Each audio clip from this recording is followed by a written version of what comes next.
আসসালামু আলাইকুম সবাইকে। সো এসএসসি 26-27 পেজের স্টুডেন্ট না, সো তোমাদের যে কোর্স আছে আমাদের chemistry basic to pro course, so ওই কোর্সে আজকে হচ্ছে আমরা রাসায়নিক বন্ধন যে চ্যাপ্টারটা আছে ওইটা পড়বো। সো আজকে হচ্ছে আমাদের প্রথম ক্লাস লেকচার 1। সো আজকে হচ্ছে আমাদের লেকচার 1, এই ক্লাসটা হচ্ছে আমরা করবো, ঠিক আছে? তো আজকে লেকচার 1 এটা হচ্ছে আমরা করবো। সো আজকে লেকচার 1, সো আজকেই রেকর্ড করতেছি, আজকেই আপলোড দিব, একদম হচ্ছে মনে করো নতুন ক্লাস তোমাদের। সো আমরা শুরু করি। কেমিস্ট্রি চ্যাপ্টার 5 অনেক ইম্পর্টেন্ট একটা চ্যাপ্টার। সো বাইরে কাজ চলতেছে আর কি স্টুডিওতে, তারপর আশা করি এই সাউন্ডগুলো বেশ প্রবলেম করবে না তোমাদের, ঠিক আছে? প্রবলেম করবে না, এজন্য মনে করো প্রায় দিতেছি, বিকজ তোমাদের ক্লাসটা দেওয়া জরুরি, ঠিক আছে? সো দেখো, এই চ্যাপ্টারটা রাসায়নিক বন্ধন চ্যাপ্টারের নাম। সো এই রাসায়নিক বন্ধন, যুজনী, যুজ্যতা ইলেকট্রন বা বন্ধন কিভাবে গঠন হয়, আণবিক বন্ধন, তারপর আয়নিক বন্ধন, সমযোজী বন্ধন, ধাতব বন্ধন, এই সবগুলা নিয়ে আসলে হচ্ছে আলোচনা করা হবে, ঠিক আছে? তো আমরা হচ্ছে আস্তে আস্তে শুরু করি, ঠিক আছে? ফার্স্টে যুজ্যতা ইলেকট্রন দিয়ে শুরু করছি।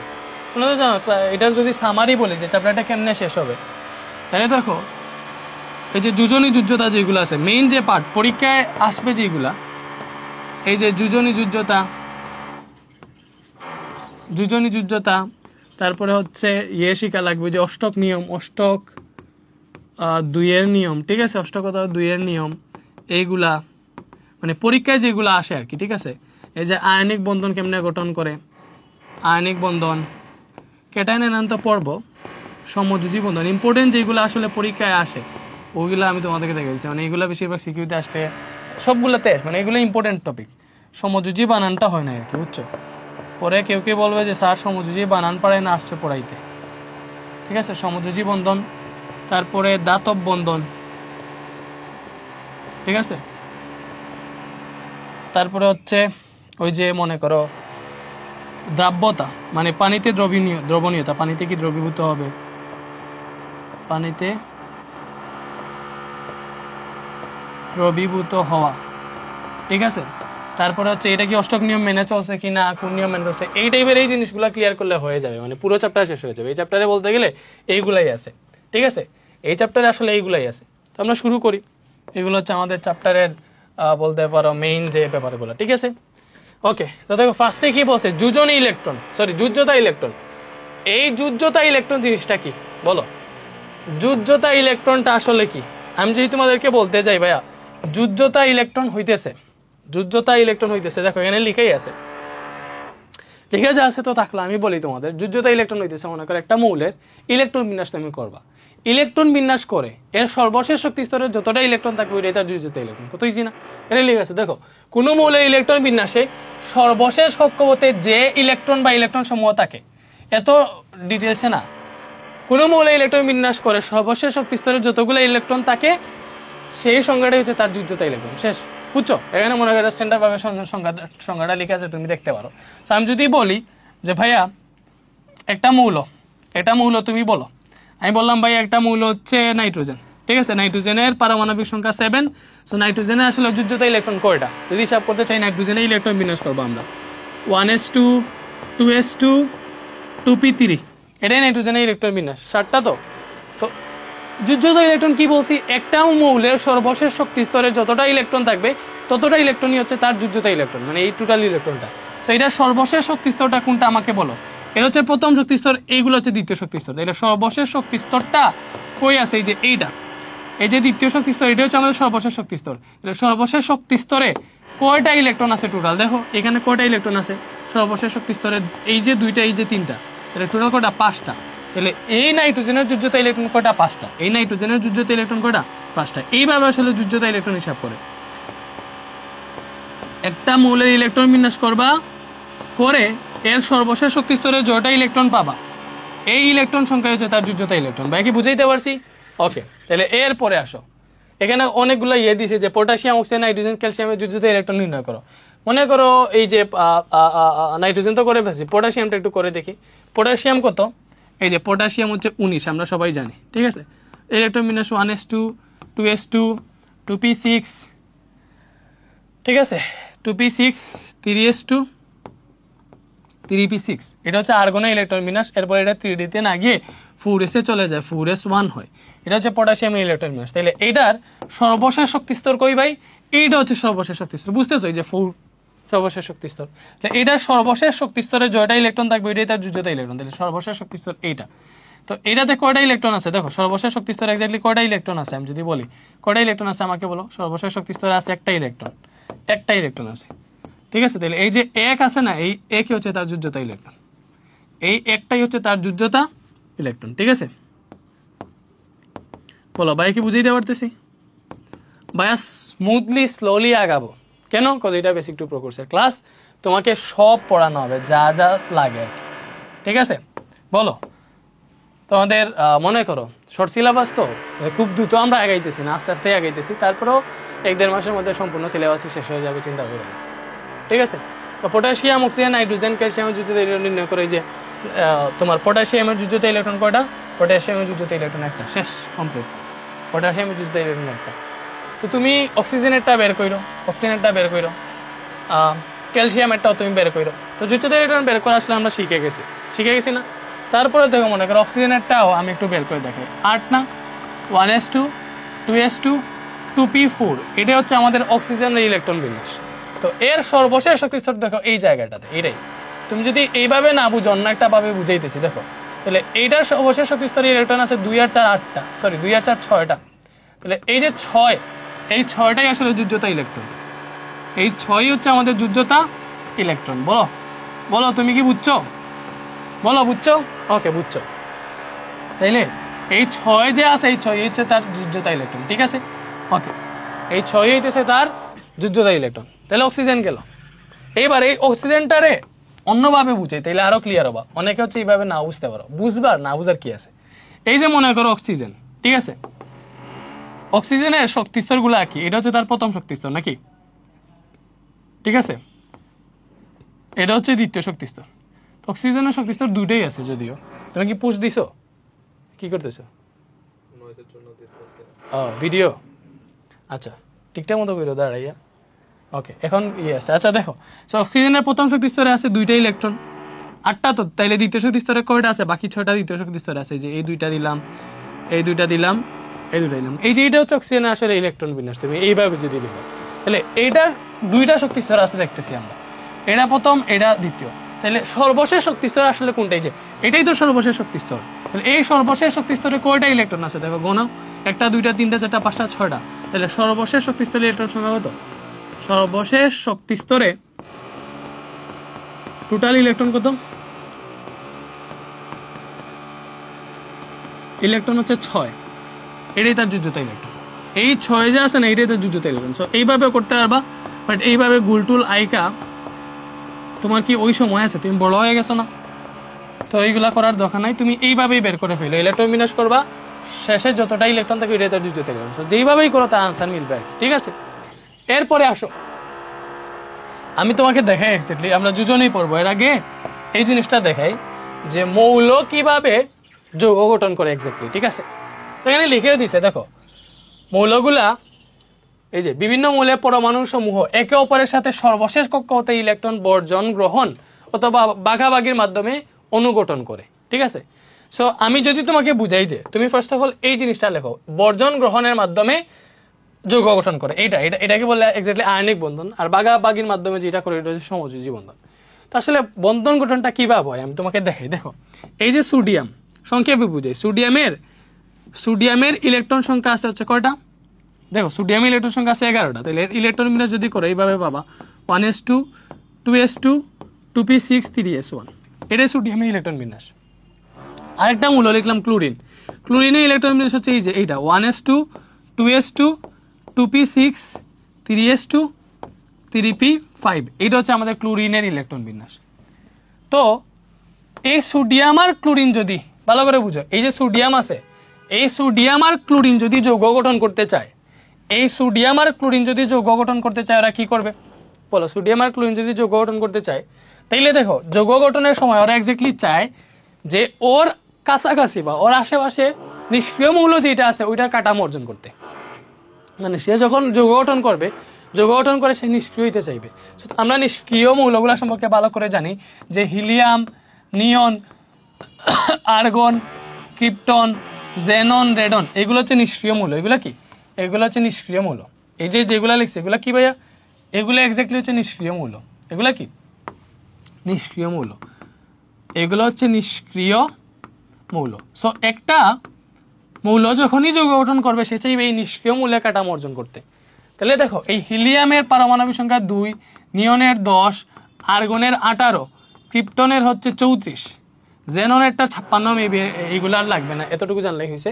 তো সোডিয়ামের ইলেকট্রন সংখ্যা 11, সে যদি যৌগ গঠন করে তাহলে সে চাইবে নিয়নের কাঠামো অর্জন করতে। নিয়নের কাঠামো কত? 10, মানে তার ইলেকট্রন আছে 10টা, বা এটা হচ্ছে শেষে আছে মানে শেষ কক্ষপথে 8টা ইলেকট্রন পূর্ণ থাকে আর কি, বুঝছো? নিষ্ক্রিয় মৌলগুলোর ক্ষেত্রে হিলিয়াম ব্যতীত বাকি সবগুলার সর্বশেষ কক্ষপথে 8টা ইলেকট্রন পাবা। এখন দেখো হাইড্রোজেন যদি একটা কাজ করে, এই যে তার সর্বশেষ শক্তিস্তরে যে একটা ইলেকট্রন আছে ওইটা যদি কাউকে দিয়ে দিতে পারে তাহলে তার ইলেকট্রন সংখ্যা হয়ে যাবে 10। 10 হওয়া মানে কি? নিয়নের কাঠামো অর্জন করে ফেললো, ঠিক আছে? বা দেখো এটা যদি দান করে ফেলে তাহলে তার সর্বশেষ কক্ষপথ যেটা পরবর্তীতে যে কক্ষপথ থাকবে এটা দান করে ফেলে তো 3 শেষ, 2 নম্বর কক্ষপথে আসবে। তো এই কক্ষপথে দেখো কয়টা ইলেকট্রন আছে? টোটাল 8টা ইলেকট্রন আছে। 8টা ইলেকট্রন আছে, যোগ করে দেখো, তখন সে কি নিষ্ক্রিয় মৌলের কাঠামো অর্জন করে ফেললো। তো এখানে যদি আমরা ব্যাপারটা বুঝতে চাই তাহলে এক্স্যাক্টলি এটা দেখবো যে সোডিয়ামের এখানে এক্সট্রা একটা ইলেকট্রন আছে যেটা সে ত্যাগ করতে চায়, ঠিক আছে? আর ক্লোরিনের ক্ষেত্রে দেখো, ক্লোরিনের সর্বশেষ শক্তিস্তরে এখানে ইলেকট্রন আছে 7টা। কয়টা ইলেকট্রন আছে? 7টা। বা ক্লোরিন হচ্ছে 17, সে যদি নিষ্ক্রিয় মৌলের কাঠামো অর্জন করতে চায় তার কাছাকাছি সবচেয়ে নিষ্ক্রিয় মৌল 10, এটা আছে 18টা। কোনটা? 10 নম্বরটা না 18 নম্বরটা? অবভিয়াসলি 18 নম্বরটা, 17 কাছাকাছি 18, মানে সে চাইবে আর্গনের কাঠামো অর্জন করতে। সো আর্গনের কাঠামো অর্জন করতে হলে তাকে কি করা লাগবে? আর্গনের কাঠামো অর্জন করতে চাইলে তাকে একটা ইলেকট্রন গ্রহণ করা লাগবে। 17 আছে, তো 17 এর সাথে যদি সে একটা ইলেকট্রন গ্রহণ করে ফেলে তাহলে তো 18 হয়ে যায়, ঠিক আছে? তো সে কি চাইবে? বা এইভাবেও দেখতে পারো তার সর্বশেষ শক্তিস্তরে 7টা আছে, ওইটাকে যদি 8টা করে ফেলে তাহলেই নিষ্ক্রিয় মৌল হয়ে যাবে, নিষ্ক্রিয় মৌলের কাঠামো অর্জন করে ফেলবে। এই যে 7টা আছে তার কি লাগে? তার হচ্ছে একটা ইলেকট্রন অ্যাড করা লাগে। একটা ইলেকট্রন যদি অ্যাড করো তাহলে সে নিষ্ক্রিয় মৌলের কাঠামো অর্জন করে ফেলতে পারবে। তো এইভাবেই হয়। তখন কি হবে? এই যে সোডিয়াম কি করবে? এই দুইটা যদি যৌগ গঠন করে এই সোডিয়াম তার এই একটা ইলেকট্রন ক্লোরিনকে দান করে ফেলবে, আর ক্লোরিন এটা গ্রহণ করে এই যে মানে এই যে আর্গনের কাঠামো অর্জন করে ফেলতে পারবে। আর সোডিয়াম যদি এই ইলেকট্রন দান করে ফেলে তাহলে সে নিয়নের কাঠামো অর্জন করে ফেলবে, ঠিক আছে? বুঝছো? মানে দেখো এখান থেকে যদি আমি সোডিয়ামের এই ইলেকট্রনটা, সোডিয়াম দান করে ফেলছে মনে করো, সোডিয়াম কি করছে? তার এই ইলেকট্রনটা দান করে সে যদি এখানে দিয়ে দেয়, বুঝছো? এখানে যদি দিয়ে দেয় তাহলে তো এটা 6 হয়ে যাবে, ঠিক আছে? মানে তার শেষ কক্ষপথে একটা ইলেকট্রন অ্যাড হয়ে গেল, তাহলে তার শেষে এখন কটা ইলেকট্রন আছে? দেখো 8টা আছে। টোটাল গুনলে পাবা 18টা। 18টা মানে আর্গনের কাঠামো, বা শেষ কক্ষপথে 8টাও আছে, ওইটাও নিষ্ক্রিয় মৌলের কাঠামো, ঠিক আছে? আর সোডিয়ামের থাকবে তখন এইভাবে, শেষ কক্ষপথে 8টা থাকবে, ঠিক আছে? বা তার টোটাল ইলেকট্রন তখন 10টা থাকবে, এই 10টা মানে নিয়নের কাঠামো। তখন হচ্ছে দুইটাই নিষ্ক্রিয় মৌলের কাঠামো অর্জন করে ফেলবে। এইভাবেই তারা যৌগ গঠন করে এক্স্যাক্টলি। সো ব্যাপারটা সকলে বুঝতে পারছো, আমি হালকা পাতলা বুঝাইলাম। এইবারে এই জিনিসটা কেন বুঝাইছি এখন আসো দেখো। এই যে যোজনী বা যোজ্যতা মানে হইতেছে একটা মৌল যখন অণু বা যৌগ গঠন করে, সো অণু যৌগ গঠনকালে কোনো মৌলের একটা পরমাণুর সাথে অপর একটা মৌলের পরমাণু যুক্ত হওয়ার ক্ষমতাকে যোজনী বা যোজ্যতা বলে, ঠিক আছে? মনে করো অণু যৌগ গঠনকালে কোনো মৌলের একটা পরমাণুর সাথে অপর একটি মৌলের পরমাণু যুক্ত হওয়ার ক্ষমতাকে যোজনী বা যোজ্যতা বলে। এবারে একটা জিনিস বুঝে দেখো, ম্যাগনেসিয়াম যদি থাকে, ম্যাগনেসিয়ামের ইলেকট্রন সংখ্যা 12, কিন্তু ভালো করে বুঝে, ম্যাগনেসিয়ামের ইলেকট্রন সংখ্যা 12। তো 12 মানে কি? তার কাছাকাছি নিষ্ক্রিয় মূল হচ্ছে নিয়ন, নিয়ন হচ্ছে 10, নিয়ন হচ্ছে 10, তাহলে এক্সট্রা আছে 2টা ইলেকট্রন, ওই 2টা ইলেকট্রন ত্যাগ করতে হবে, 2টা ইলেকট্রন ত্যাগ করতে হবে। তাহলে সে যদি ক্লোরিনের সাথে যৌগ গঠন করে তখন সে এইভাবে যৌগ গঠন করে, ম্যাগনেসিয়াম ক্লোরাইড, মানে 2টা ক্লোরিন এসে ম্যাগনেসিয়ামের সাথে অ্যাড হয়। কেন? কজ তার কাছে দেওয়ার মতো 2টা ইলেকট্রন আছে। আর ক্লোরিনের কি হয়? ক্লোরিন তো 17, ক্লোরিন হচ্ছে 17, তার কাছাকাছি নিষ্ক্রিয় মূল আছে আর্গন, যেটা 18। তাহলে এই আর্গনে যাইতে হইলে ক্লোরিনের কি লাগে? একটা ইলেকট্রন লাগে। তাহলে সে ম্যাগনেসিয়াম থেকে একটা ইলেকট্রন নিতে পারবে, ঠিক আছে? একটা ক্লোরিন। তাহলে ম্যাগনেসিয়ামের এই বাকি 2টা ইলেকট্রন নেওয়ার জন্য 2টা ক্লোরিন লাগবে। তো 2টা ক্লোরিন লাগবে, এর জন্য হচ্ছে যে ম্যাগনেসিয়াম আছে এর সাথে 2টা ক্লোরিন এড হবে। কি হবে? 2টা ক্লোরিন এড হবে। কয়টা ক্লোরিন এড হবে? 2টা ক্লোরিন এড হবে। তো এই যে 2টা ক্লোরিন এড হইলো, এক যুজি 2টা ক্লোরিন, ক্লোরিনের যোজনী 1, 2টা ক্লোরিন এড হইছে, দ্যাট মিন্স ম্যাগনেসিয়ামের যোজনী হচ্ছে 2, ঠিক আছে, এই ব্যাপারটাই দেখো, অণু বা যৌগ গঠনকালে কোনো মৌলের একটা পরমাণুর সাথে অপর একটা মৌলের পরমাণু যুক্ত হওয়ার ক্ষমতাটাই হচ্ছে যোজনী, বুঝছো? এবার যদি এরকম হয়, দেখো কার্বন ডাই অক্সাইড, এই যে কার্বন ডাই অক্সাইড, ঠিক আছে, এখানে কার্বনের যোজনী কত, এটা যদি দেখতে চাও তাহলে দেখবা কার্বনের সাথে এড হয়েছে কি অক্সিজেন, এই অক্সিজেনের যোজনী হইতেছে 2। কেন 2? কারণ এই যে অক্সিজেন হইতেছে তার পারমাণবিক সংখ্যা 8, তার কাছাকাছি নিষ্ক্রিয় মূল আছে নিয়ন, নিয়নের পারমাণবিক সংখ্যা 10, মানে অক্সিজেন নিয়নের কাঠামো অর্জন করতে চাইলে, ঠিক আছে, তার আরো 2টা ইলেকট্রন লাগে আর কি, এই যে লাগে যেটা, এই জন্য হচ্ছে মনে করো সে হচ্ছে মানে 2টা ইলেকট্রন সে গ্রহণ করতে পারে, তো এইটাই হচ্ছে মনে করো এখানে তার যোজনী। তো অক্সিজেনের যোজনী 2, দ্বিযোজী মৌল। তো কার্বনের যোজনী যদি এইটা থেকে বের করতে চাও তাহলে এখানে কার্বনের যোজনী কত, ভাই অক্সিজেন আছে, অক্সিজেনের যোজনী 2, অক্সিজেন আছে 2টা, 2 দিয়ে গুণ দিয়ে দিবা, তাহলে আসলো 4, এই 4 হইতেছে কার্বনের যোজনী, ঠিক আছে, বুঝতেছো? এই যে অ্যামোনিয়া NH4 NH3 অ্যামোনিয়া, এখানে নাইট্রোজেনের যোজনী কত, বা এখানে নাইট্রোজেনের যোজনী হইতেছে, দেখো হাইড্রোজেনের যোজনী হইতেছে 1, কয়টা হাইড্রোজেন নাইট্রোজেনের সাথে অ্যাড হয়েছে 3টা, তাহলে 3 একে 3, তাহলে নাইট্রোজেনের যোজনী হইতেছে 3। এই যে এখানে লেখাই আছে, দেখো এখানে লেখাই আছে অণু অথবা যৌগ গঠনকালে কোনো মৌলের একটা পরমাণুর সাথে অপর একটা মৌলের পরমাণু যুক্ত হওয়ার ক্ষমতাকে যোজনী বলে। এই যে 3টা হাইড্রোজেন যুক্ত হয়েছে 1 যোজি, 3 একে 3, এই 3 হচ্ছে নাইট্রোজেনের যোজনী। বাট এটাকে আরো সহজভাবে বুঝতে পারবা, এটা একটা নিয়ম, বাট এটার ব্যতিক্রম আছে, যে একটা মৌল নিষ্ক্রিয় মৌলের কাঠামো অর্জন করতে চায় যতগুলো ইলেকট্রন গ্রহণ করা লাগে বা ত্যাগ করা লাগে, ওইটাই তার যোজনী। লাইক সিম্পলি যদি বুঝাই, মনে করো এই যে দেখো সোডিয়ামের যোজনী 1, সোডিয়াম 11, তার পাশাপাশি নিষ্ক্রিয় মৌল আছে নিয়ন, নিয়নের হইতেছে 10 পারমাণবিক সংখ্যা। নিয়নের কাঠামো অর্জন করতে হলে তাকে কি করা লাগবে, একটা ইলেকট্রন ত্যাগ করা লাগবে, একটা ইলেকট্রন কি করা লাগবে, ত্যাগ করা লাগবে, মানে এখান থেকে তার ইলেকট্রন একটা মাইনাস করা লাগবে, বুঝতেছো? এই যে 11 থেকে একটা ইলেকট্রন মাইনাস করা লাগবে, তো একটা ইলেকট্রন যে মাইনাস করবে ত্যাগ করবে তার যোজনী হইতেছে 1। এই যে ম্যাগনেসিয়াম হইতেছে 12, সে যদি কাছাকাছি মৌল যে নিয়ন আছে নিয়নের কাঠামো অর্জন করতে চায় তাহলে তার এখান থেকে 2টা ইলেকট্রন সরানো লাগবে, মানে সে কি করা লাগবে, 2টা ইলেকট্রন ত্যাগ করা লাগবে, তার যোজনী হইতেছে 2, ঠিক আছে? এই যে অ্যালুমিনিয়াম হচ্ছে 13, কাছাকাছি নিষ্ক্রিয় মৌল আছে নিয়ন হচ্ছে 10, তাহলে নিয়নে যাইতে হলে তার 3টা ইলেকট্রন মানে ত্যাগ করা লাগবে, তার যোজনী হইতেছে এই 3, ঠিক আছে, বুঝতেছো? এই যে ক্লোরিনের ক্ষেত্রে ক্লোরিন 17, তার পাশাপাশি নিষ্ক্রিয় মৌল আর্গন হচ্ছে 18, তাহলে আর্গনের কাঠামো অর্জন করতে চাইলে তাকে একটা ইলেকট্রন গ্রহণ করা লাগবে, তার যোজনী হইতেছে এই 1, বুঝতেছো? এই যে অক্সিজেন হইতেছে 8, অক্সিজেনের পাশাপাশি নিষ্ক্রিয় মৌল হচ্ছে নিয়নের ইলেকট্রন হচ্ছে 10, ঠিক আছে? তাহলে অক্সিজেন যদি নিয়নের কাঠামো অর্জন করতে চায় তার আরো 2টা ইলেকট্রন লাগবে, এই 2 হচ্ছে তার যোজনী। এগুলো হচ্ছে র্যান্ডমলি বেসিক যোজনী আর কি, তারপরে অনেক চেঞ্জ আছে, যোজনী অনেক চেঞ্জ আছে, ঠিক আছে? লাইক মনে করো সালফারেরটা যদি দেখাইতে চাই, তবে সালফার হচ্ছে 16, তার পাশাপাশি নিষ্ক্রিয় মৌল আর্গন হচ্ছে 18, তাহলে সালফার আর্গন হইতে হইলে আর্গনের কাঠামো অর্জন করতে চাইলে 2টা ইলেকট্রন লাগে, এই 2 হচ্ছে সালফারের যোজনী, ঠিক আছে? 2ও যোজনী, বাট এখানে সালফারের যোজনী শুধু 2 না, সালফারের যোজনী 2, 4, 6, এই 3টাই সালফারের যোজনী। কেন ওইগুলো আমরা একটু পরে বুঝবো, ঠিক আছে? বাট বেসিক রুলস যেটা, বেসিকভাবে যদি বুঝতে চাও যে যোজনীটা কেমনে হিসাব করবা, যে তার সর্বশেষ মানে নিষ্ক্রিয় মৌলের কাঠামো অর্জন করতে তার জয়টা ইলেকট্রন লাগে বা জয়টা ইলেকট্রন ত্যাগ করা লাগে, ওইগুলো হচ্ছে তার যোজনী। নিষ্ক্রিয় মৌলের কাঠামো অর্জন করার জন্য একটা মৌলের যতগুলো ইলেকট্রন ত্যাগ করা লাগে বা যতগুলো ইলেকট্রন গ্রহণ করা লাগে ওই সংখ্যাটাই তার যোজনী, ঠিক আছে? তো এখানে দেওয়া আছে কোনটা যোজনী কত, মানে এই যে হাইড্রোজেনে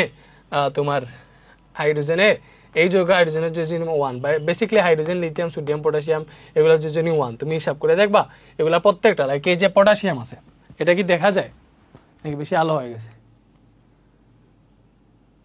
বেশি আলো হয়ে গেছে মনে হইতেছে, আচ্ছা ঝামেলা নাই,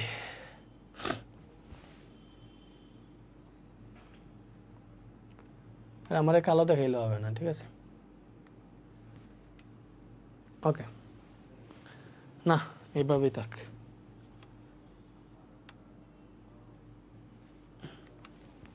ওকে, তোমাদেরকে ভেঙে ভেঙে বুঝাইতেছি ব্যাপারটা, বুঝতেছো?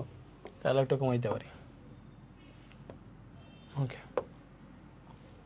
এটা তোমার বইয়ের একটা ছক, এখানে কোনটা যোজনী কত দেওয়া আছে তুমি এগুলো চেক করো। এই যে পটাশিয়াম হচ্ছে 19, তার পাশাপাশি নিষ্ক্রিয় মূল আছে আর্গন হচ্ছে 18, তাহলে তাকে আর্গনে যদি যাইতে চায়, আর্গন হচ্ছে 18, তাকে তার একটা ইলেকট্রন ত্যাগ করা লাগে। তো এই একই হচ্ছে তার যোজনী। দেখছো এইভাবে হিসাব করা যায়। ম্যাগনেসিয়াম 12, নিয়নে যেতে হলে নিয়ন 10, দুইটা ইলেকট্রন ত্যাগ করা লাগে, তার যোজনী 2। ক্যালসিয়ামেরও 2, ক্যালসিয়াম হচ্ছে 20, পাশাপাশি নিষ্ক্রিয় মূল হচ্ছে আর্গন, আর্গনে যাইতে দুইটা ত্যাগ করা লাগে, আর্গনে 18। অ্যালুমিনিয়ামের 3 আগেই দেখছি। এই যে আয়রনের 2 আর 3, ঠিক আছে? কেন 2 আর 3 এগুলো দেখবো আমরা। এই যে এখানে যেগুলো দেওয়া আছে ওইগুলোর যদি তুমি একটু মনে রাখো আর কি, চোখের ইশারায় রাখো, যে হিসাব করে বের করতে না পারলে মুখস্থ করো, ঠিক আছে? এই যে জিঙ্কের 2, লেডের হচ্ছে বা প্লাম্বামের 2 আর 4, এই যে নাইট্রোজেনের যোজনী 3 আর 5, মনে রাখো নাইট্রোজেনের যোজনী কত? 3 আর 5, ঠিক আছে?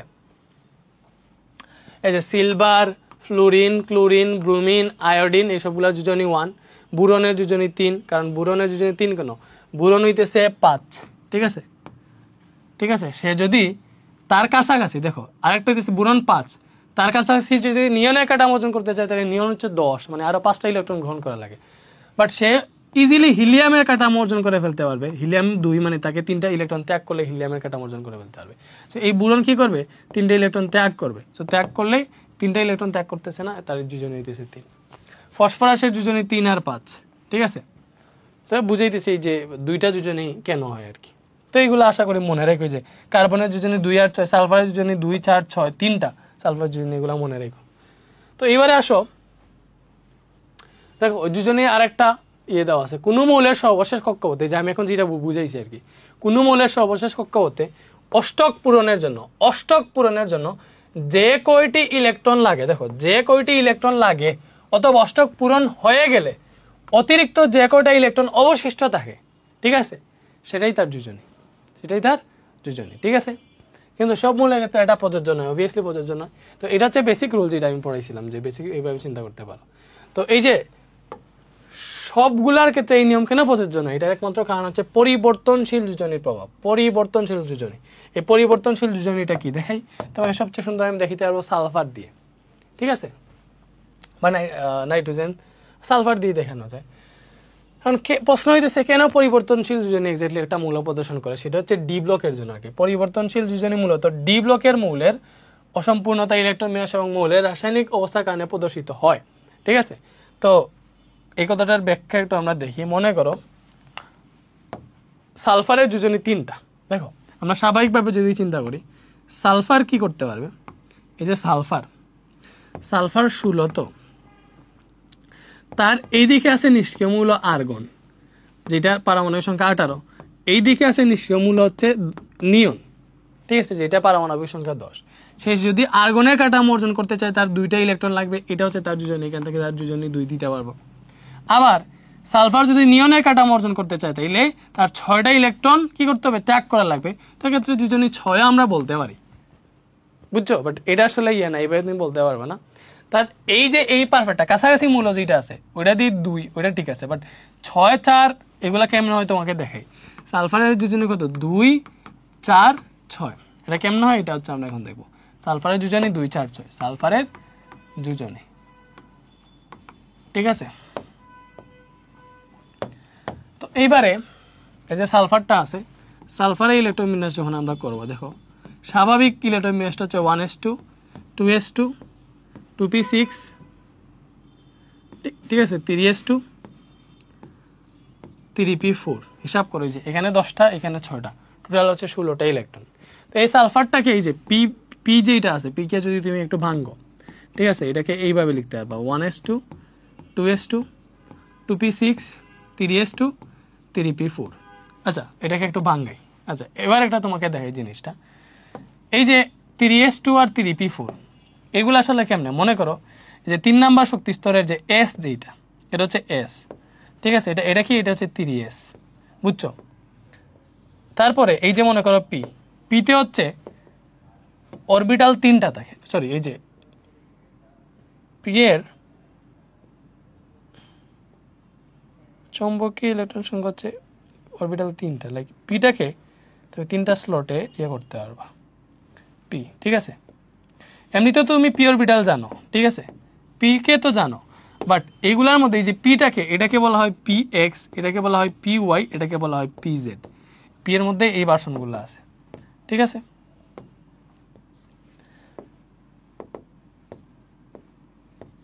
ওকে, এটা হচ্ছে আমি 3 নাম্বার শক্তি স্তরটা করতেছি। ওকে, তারপরে ডি অরবিটাল যদি থাকে, এই ডি অরবিটালে 5টা স্লট আছে। কয়টা? 5টা। সেটা হচ্ছে এই যে আমি 1টা 2টা 3টা 4টা 5টা দিলাম।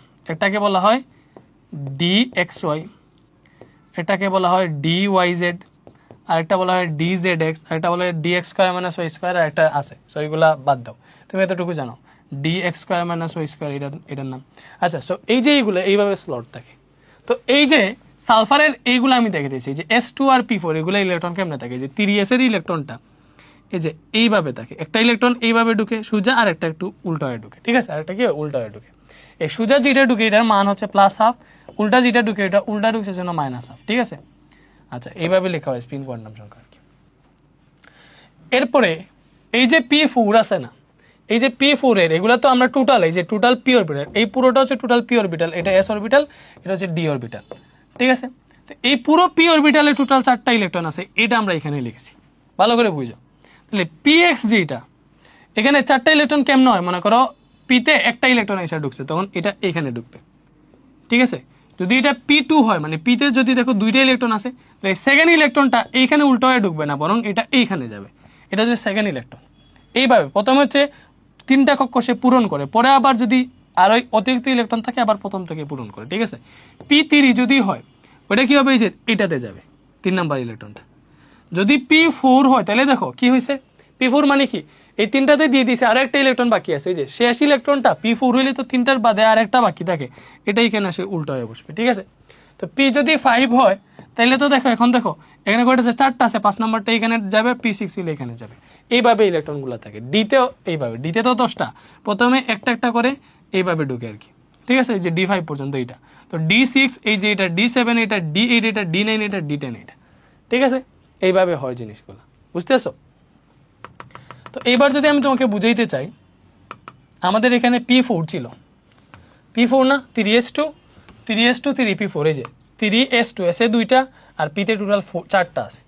তো এটা এগুলোকে যদি ভেঙে লিখা, দেখো এই 3pটাকে ভেঙলে তুমি 3px 3py এবং 3pz লিখতে পারবা।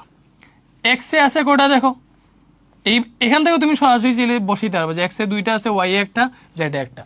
তো এটা যদি আঁকতে না চাও, তুমি নিজে থেকে যদি করতে চাও, তো এইভাবে করতে পারবা যে এখানে 4টা ইলেকট্রন আছে, এইটাতে একটা, এইটাতে একটা, এইটাতে একটা ঢুকলো, তাহলে আর একটা বাকি থাকে, ওইটাকে নিয়ে সেটাকে 2 করে ফেললো। তো এইভাবেও তুমি হিসাব করতে পারবা, এইভাবেও তুমি হিসাব করতে পারবা, ঝামেলা নাই। সো আমরা দেখতেছি যে P(x) এ 2টা আছে, বুঝছো। ওকে, সো এই সালফারটাকে ঠিকঠাক মতো ভেঙে এইভাবে লেখা যায় আর কি, ইলেকট্রন বিন্যাসটাকে। এটা কি করছি, শুধুমাত্র পি অরবিটালটাকে যেইভাবে লেখা উচিত ওইভাবে লিখছি আর কি, একসাথে পি লিখি নাই, মানে পি অরবিটালটাকে ভেঙে লিখছি। তো এই দুজনই আর একটা সুন্দর সংজ্ঞা হচ্ছে, দেখো একটা মৌলের ইলেকট্রন বিন্যাস করার পরে সর্বশেষ শক্তি স্তরে যতগুলা বিজোড় ইলেকট্রন সংখ্যা থাকবে সেটাই হচ্ছে তার দুজনে। কি বলছি, ইলেকট্রন বিন্যাস করে সর্বশেষ শক্তি স্তরের, দেখো সর্বশেষ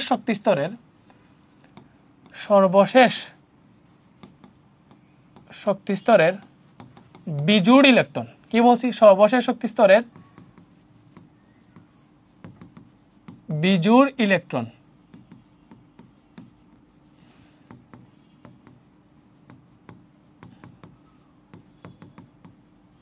দুজনে।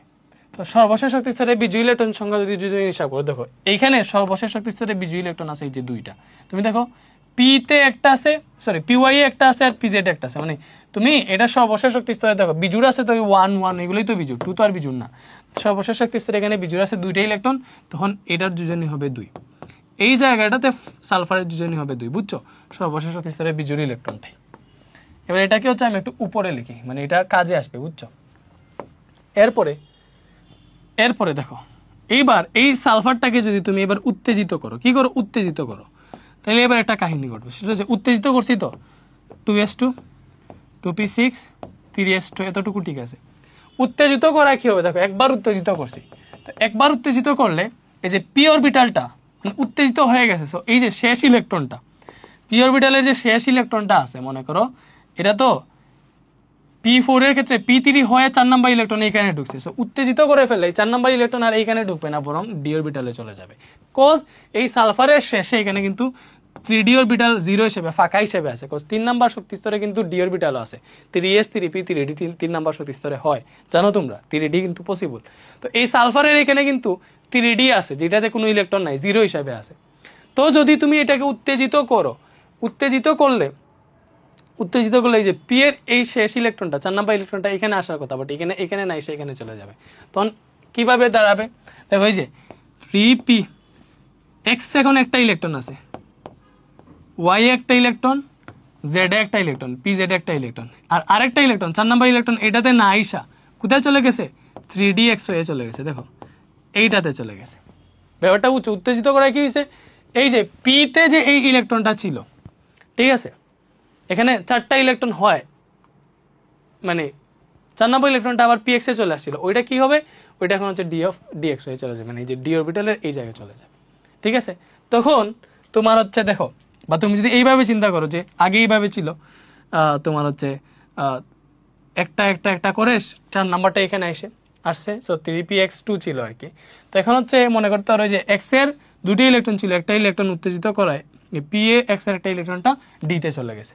আর এইভাবে যদি ভেঙে তুমি বুঝো, তাহলে সুন্দর মতো দেখাই যেতেছে যে এই ইলেকট্রনটা উত্তেজিত করার কারণে এখানে আবার এখানে না আইসে আর কি, মনে করো এখানে চলে গেছে, ঠিক আছে, বা এখান থেকে এখানে চলে গেছে।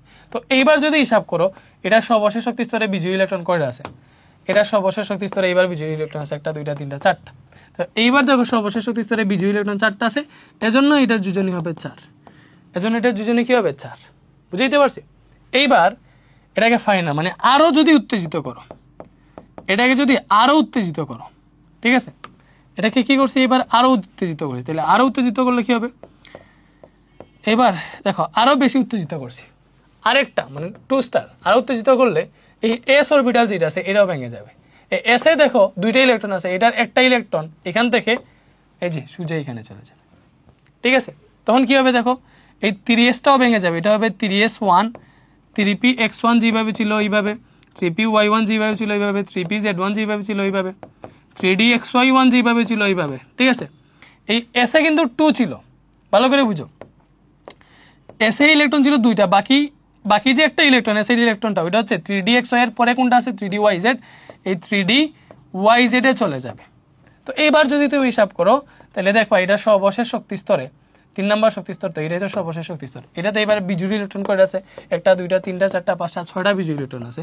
তো এটার যোজনী হবে 6, এটার যোজনী কি হবে 6, এটার যোজনী কত হবে 6। ব্যাপারটা কি বুঝতে পারছো? এইভাবে আসলে সালফার পরিবর্তনশীল যোজনী প্রদর্শন করে। তোমার যদি প্রশ্ন আসে যে সালফার পরিবর্তনশীল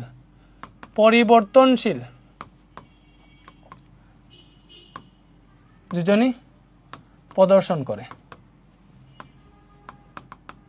ব্যাখ্যা করো, এটা মনে করো পরীক্ষায় আসছে, তুমি এটা সুন্দর মতো দিয়ে ব্যাখ্যা করতে পারবে না যে এইভাবে প্রথমে ঠিকঠাক আছে, তার সর্বশেষ শক্তিতে 2টা বিজয়ী ইলেকট্রন যোজনী 2, পরের বার উত্তেজিত করলে এই যে পি অরবিটাল ভেঙে একটা ইলেকট্রন ডি অরবিটালে চলে যায়, এবং তখন সর্বশেষ শক্তি স্তরে 4টা বিজোড় দেখা যায়, জন্য যোজনী 4।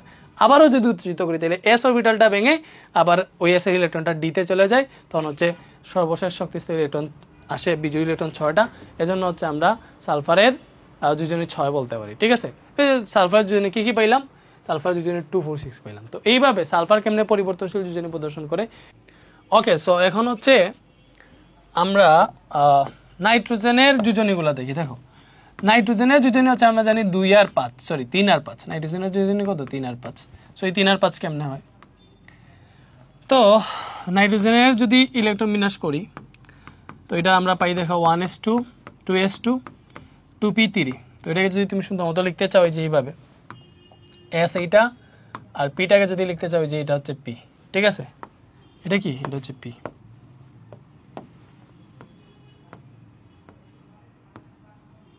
এসে 2টা এইভাবে থাকে, এটা P X P Y P Z, এইগুলো তো আর বুঝতেছো, একটু আগে বুঝেছি মানে ক্লিয়ার হয়ে গেছে। তো এটাকে যদি তুমি তার এক্সাক্ট ওয়েতে লিখো, তাহলে এটা এইভাবে লিখবো 1s2 2s2, পিটা হবে যে 2px1 2py1 2pz1, ঠিক আছে, বিকজ এই 3টা একসাথে মানে টোটাল পি এখানে আছে, বাট এক্স্যাক্টলি ইলেকট্রনগুলো এইভাবে আছে। তো এখানে দেখো বিজয়ী ইলেকট্রন কয়টা আছে, সর্বশেষ শক্তি স্তরে বিজয়ী ইলেকট্রন কয়টা আছে, সর্বশেষ শক্তি স্তরে বিজয়ী ইলেকট্রন আছে 3টা। তো এই জায়গায় হচ্ছে যোজনী 3, বুঝতেছো। এইবার নাইট্রোজেনকে যদি উত্তেজিত করা যায়, নাইট্রোজেনকে যদি উত্তেজিত করো, কি বলছে উত্তেজিত করো, তাহলে এটা এরকম হবে 1s2 2s2। এই যে উত্তেজিত করলে সে অষ্টক্রুজ ব্রেক করে, অষ্টক্রুজ ব্রেক করেও এই এস এর যে একটা ইলেকট্রন আছে, মানে এস এর দুইটা ইলেকট্রন আছে, একটা ইলেকট্রনকে ডি অরবিটালে পাঠিয়ে দেয়। ঠিক আছে, তো মনে করো এই যে সব আছে, আমি তোমাকে বুঝাই, py1 2pz1, তো এখানে ডি অরবিটাল আছে না, তো ডি অরবিটালে হচ্ছে মানে একটা এবারেই দেয়, দ্যাটস দ্য থিং। সো এইভাবে হচ্ছে তার 5টা বিজুর হয়ে যায়, 5টা বিজুর মানে তার যোজনী হয়েছে 5। ঠিক আছে,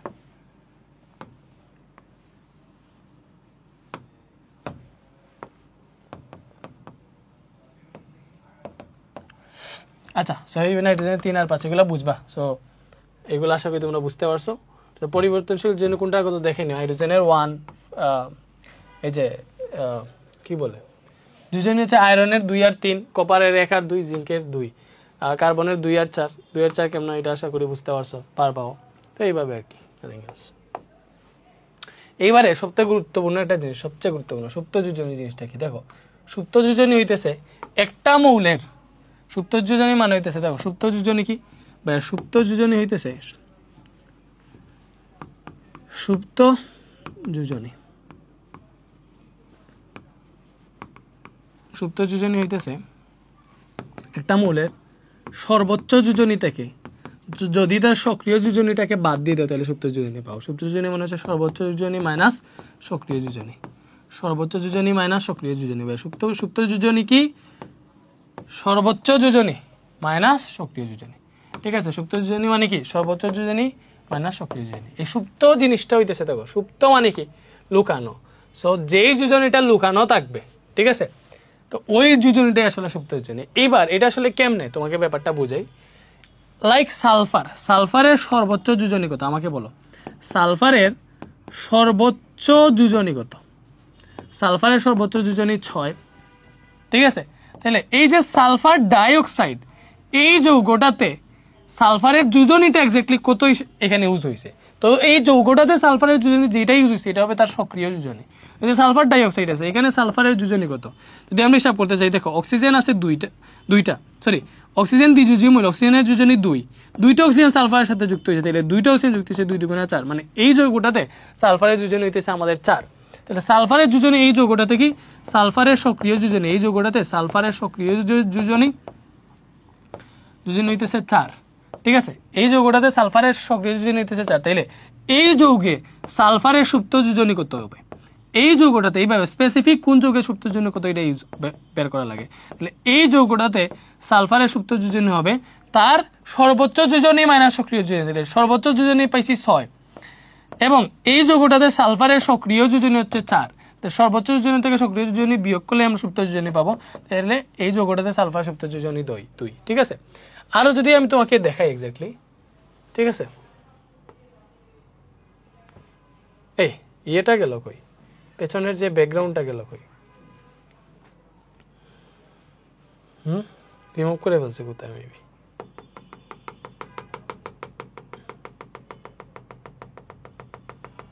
এই যে আসছে।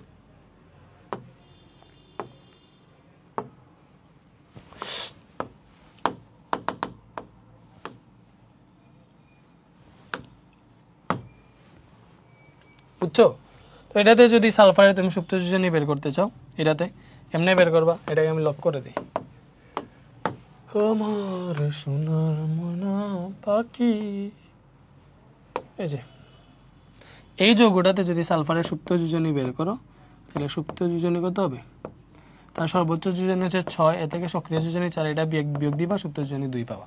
তো তুমি যদি সালফার ট্রাইঅক্সাইডের সালফারের সুপ্ত যোজনী কত, এই যৌগে সালফারের সুপ্ত যোজনী বের করতে চাও, কেমনে বের করবা, দেখো সুপ্ত যোজনী মানে হইতেছে তার সর্বোচ্চ যোজনী থেকে সক্রিয় যোজনী বিয়োগ দিবা। তো এই যৌগে সালফারের সক্রিয় যোজনী কত, দেখো এই যৌগে সালফারের সক্রিয় যোজনী কত তুমি বলো, দেখো 3টা অক্সিজেন যুক্ত হয়েছে, একটা অক্সিজেনের যোজনী 2, 3টা অক্সিজেন যুক্ত হয়েছে 3 × 6, এটাতে সালফারের সক্রিয় যোজনী 6, সালফারের সর্বোচ্চ যোজনী 6, এ থেকে এই যৌগটাতে সালফারের সক্রিয় যোজনীও 6, তাহলে ওটা বিয়োগ দিলে এই সালফার ট্রাইঅক্সাইডে সালফারের সুপ্ত যোজনী পাবা 0। ঠিক আছে, এইভাবে এগুলা কাউন্ট হয়। দেখি কোনো উদাহরণ দেওয়া হয়েছে কিনা, দেওয়া হয়নি, আমরা আরো কয়েকটা করি, লাইক কার্বন ডাইঅক্সাইড, ঠিক আছে, কার্বন মনোক্সাইড, তারপরে পটাশিয়াম পারম্যাঙ্গানেট KMnO4, আচ্ছা এটা তো আছেই। তো এইগুলাই বেশিরভাগ আসে আর কি, বুঝছো। এই দুইটার ক্ষেত্রে যদি দেখো যে এইগুলার ক্ষেত্রে কোনটাতে কার্বনের সুপ্ত যোজনী কত, কার্বনের সুপ্ত যোজনী, সুপ্ত যোজনী হচ্ছে আমরা কাউন্ট করব, ঠিক আছে। ওকে, তো দেখো কার্বনের সর্বোচ্চ যোজনী আমরা সবাই জানি, কার্বনের যোজনী হচ্ছে কত, কার্বনের যোজনী 2 আর 4, তো এখানে কার্বনের সর্বোচ্চ যোজনী অবশ্যই 4, কার্বনের সর্বোচ্চ যোজনী হচ্ছে 4, ঠিক আছে। এই কার্বন ডাইঅক্সাইডে দেখো, কার্বন ডাইঅক্সাইডে কার্বনের সক্রিয় যোজনী কত বলো, এই যৌগটাতে কার্বনের সক্রিয় যোজনী কত, অক্সিজেন 2টা অ্যাড আছে, অক্সিজেন হচ্ছে তোমার কি বলে, অক্সিজেনের যোজনী হইতেছে 2টা অক্সিজেন অ্যাড আছে, 2 2 4, তাহলে এখানে কার্বনের সক্রিয় যোজনী 4। তুমি এই যৌগটাতে যদি কার্বনের সুপ্ত যোজনী বের করো, তাহলে সুপ্ত যোজনী মানে হচ্ছে তার সর্বোচ্চ যোজনী থেকে, সর্বোচ্চ যোজনীও 4, কার্বনের সর্বোচ্চ যোজনী 4, সর্বোচ্চ যোজনী থেকে এই সক্রিয় যোজনীটা বিয়োগ দিবা, 0 আসবে। কার্বন মনোক্সাইডে যদি সুপ্ত যোজনী বের করতে চাও তাহলে তার সর্বোচ্চ যোজনী 4, এইখানে তার সক্রিয় যোজনী আছে 2, বিয়োগ দিলে তুমি 2 পাবা, ঠিক আছে। অ্যামোনিয়াতে নাইট্রোজেনের, এই নাইট্রোজেনের সুপ্ত যোজনী কত ভাইয়া, নাইট্রোজেনের সর্বোচ্চ যোজনী 5, এখানে 3টা হাইড্রোজেন অ্যাড আছে, দেখো তাই নাইট্রোজেনের সক্রিয় যোজনী কত এই অ্যামোনিয়াতে, হাইড্রোজেনের একটা হচ্ছে তোমার কি বলে,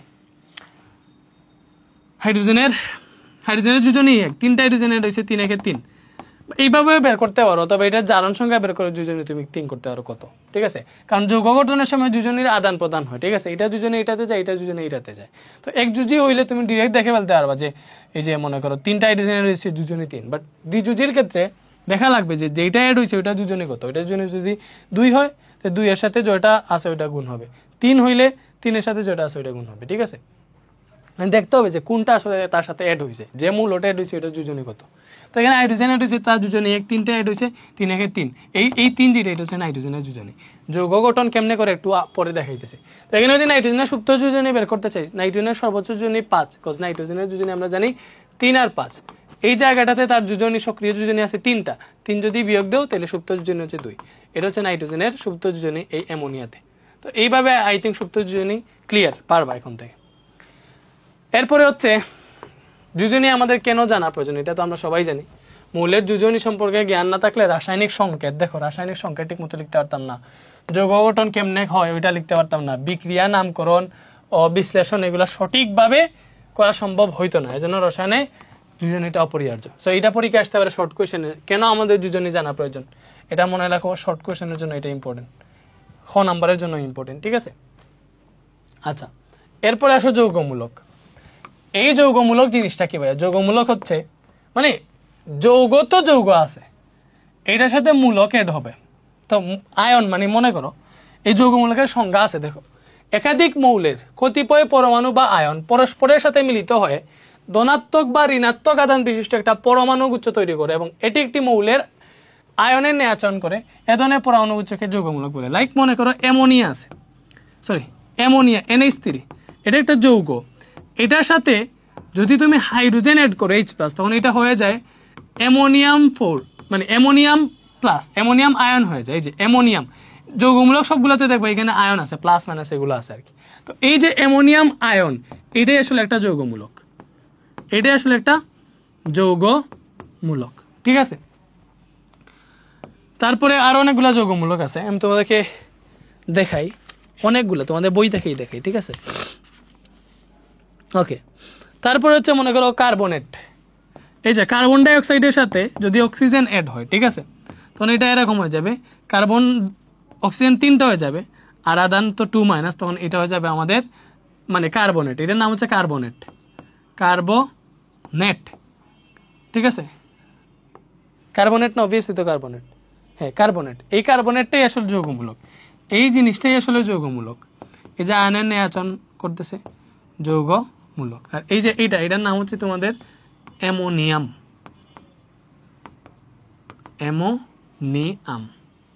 ঠিক আছে। তো আশা করি তোমরা বুঝতেছো, না বুঝার কিছু না, এগুলো বুঝার কথা, ঠিক আছে। ওকে, তো এই যৌগমূলকের যোজনী কত এটা তুমি ইজিলি দেখে বুঝতে পারবা। লাইক আরো অনেকগুলো যৌগমূলক আছে, মনে করো হাইড্রোজেন কার্বনেট সালফেট আছে SO4 2- হাইড্রোজেন কার্বনেট HCO3-, ঠিক আছে, সরি হাইড্রোজেন কার্বনেট HCO3-, ঠিক আছে। এরপরে আছে সালফাইট আছে, নাইট্রেট আছে, আমি এগুলো লিখি তোমাদের। ফসফেট আছে, ফসফেট হচ্ছে PO4 3-, সালফাইড আছে SO2 2-, ঠিক আছে, এটা হচ্ছে সালফেট।